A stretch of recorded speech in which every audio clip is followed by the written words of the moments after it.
The monetary system, a debt-fueled Ponzi scheme on a finite planet.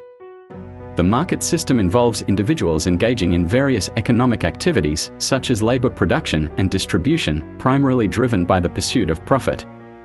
In contrast, the monetary system represents a set of policies established by financial institutions that influences the conditions of the market system. This system encompasses terms like interest rates, loans, debt, money supply, and inflation, which are often discussed by monetary economists. Despite the complexity and jargon associated with the monetary system, its underlying nature is relatively simple. Three fundamental elements govern the global economy: fractional reserve banking, compound interest, and an infinite growth paradigm. Fractional reserve banking allows banks to create money through lending, while compound interest requires borrowers to pay back more than they originally borrowed. This process leads to the creation of additional money, which must be serviced by further money creation. The prevailing economic paradigm can be characterized as a Ponzi scheme, where continuous growth is essential for its survival. However, such perpetual growth is not feasible in the context of a finite planet. James Hillman, a renowned psychologist, observed that in the human body, only cancer grows after a certain age. This analogy highlights the inherent limitations to growth. The relentless pursuit of economic growth places a heavy burden on individuals, who are essentially seen as vehicles for money creation. This cycle requires constant borrowing and money creation to maintain its stability. However, the current global economic crisis underscores the fragility of this system and its inability to sustain infinite growth on a finite planet. The monetary system is fundamentally underpinned by debt, a reality that shapes the entirety of the economy. Money, in its essence, originates from debt, whether in the form of bonds, loans, or credit transactions. This monetary creation tied to debt establishes a unique scenario where if all outstanding debt were instantly repaid, there wouldn't exist a single dollar in circulation.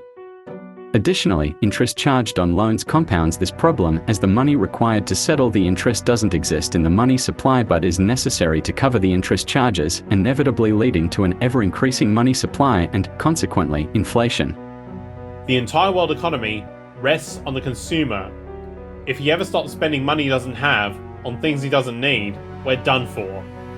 If there were no debts in our money system, there wouldn't be any money. Each and every time a bank makes a loan, new bank credit is created, new deposits, brand new money. Banking doesn't involve fraud, banking is fraud. Only commercial banks and trust companies can lend money that they manufacture by lending it. If the American people ever allow private banks to control the issue of their currency, first by inflation, then by deflation, the banks and corporations that will grow up around them will deprive the people of all property until their children wake up homeless on the continent their fathers conquered.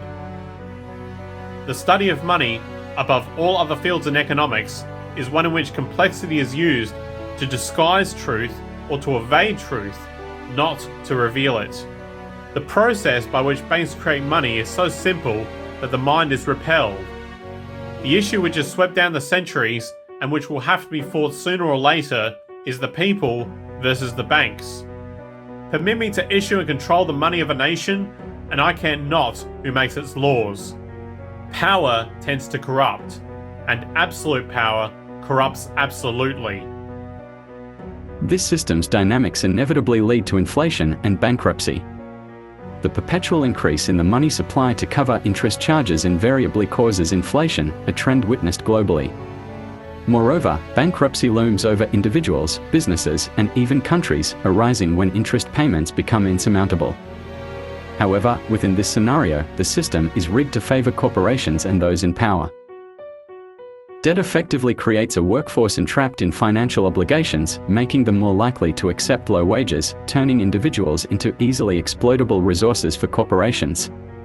And I said, look, we'd like to ask you to work for us for 50 cents a year, and if you would devote at least 20 hours a week.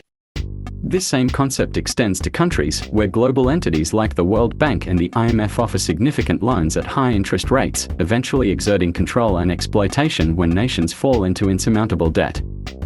The stock market serves as a unique amalgamation of the monetary and market systems, deviating from the tangible production of goods and services. Instead, it operates by buying and selling money itself, even trading debt for profit. Complex financial instruments like credit default swaps and collateralized debt obligations further compound this issue, allowing for the commodification and manipulation of debt for financial gain. The interconnectedness between the stock market, Wall Street, and the monetary system has birthed an unprecedented level of irrationality and instability within the economy, showcasing a distorted version of value driven by the money sequence. The editorial Lessons of the Brain-Damaged Investor sheds light on a disturbing reality within Wall Street and the financial markets. It outlines how individuals with diminished empathy, often due to slight brain damage, perform better as investors. This detachment from empathy allows for decisions and trades to be executed without consideration for their impact on fellow human beings. Consequently, Wall Street fosters a culture that breeds individuals lacking in empathy, transforming them into robotic traders devoid of ethical concerns or moral considerations. To exacerbate this trend, financial institutions now opt for algorithmic trading, employing computerized systems that engage in high-frequency trading. These systems, exemplified by Goldman Sachs' collocated computer, engage in trading strategies that exploit minute price differences, reaping immense profits through tactics that, statistically, seem impossible. The pervasive culture of corruption within Wall Street and financial institutions perpetuates fraudulent practices as the norm rather than an exception. Bribes flow upward within the hierarchy, from brokers to compliance officers, ultimately facilitating an environment where compliance with the law becomes a transactional affair. Compliance officers, tasked with ensuring adherence to regulations, can be influenced or manipulated, making adherence to the law a matter of circumstantial compliance rather than ethical obligation. Fraud, once considered an incidental issue within the system, has now become its very foundation. Financial institutions engage in the trading of fraudulent claims, generating profits and bonuses through the circulation and resecuritization of these fraudulent assets, which have no real value or likelihood of ever being repaid.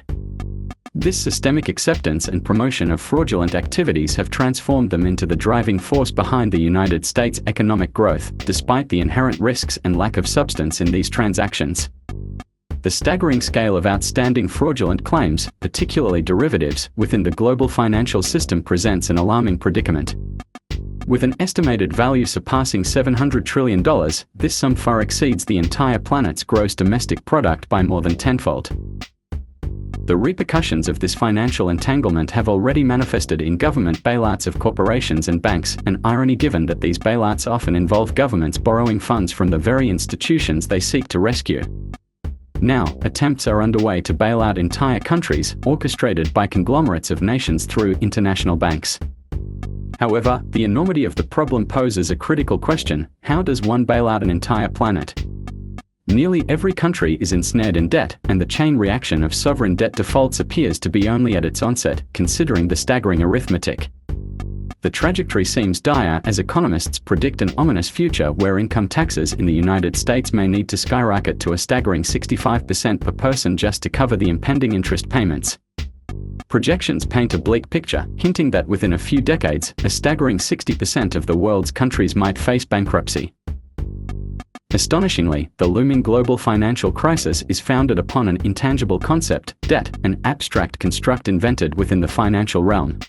Well, honey, I've extended our line of credit and exhausted all our savings. We should be good for another month. Oh, that's great, honey. Well, what are we going to do next month? Well, I'll tell you what we're not gonna do. Shoot all of our children and then kill ourselves. Oh, I'm going to hold you to that. I don't think you'll have any control over it.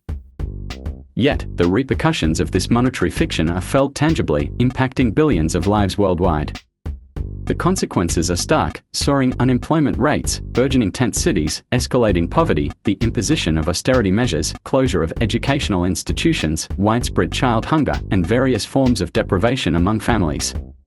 All these distressing realities have emerged due to a systemic financial crisis rooted in a complex web of financial maneuvers, prompting a rhetorical question: in light of this elaborate and catastrophic fiction, does this not reflect a collective misjudgment?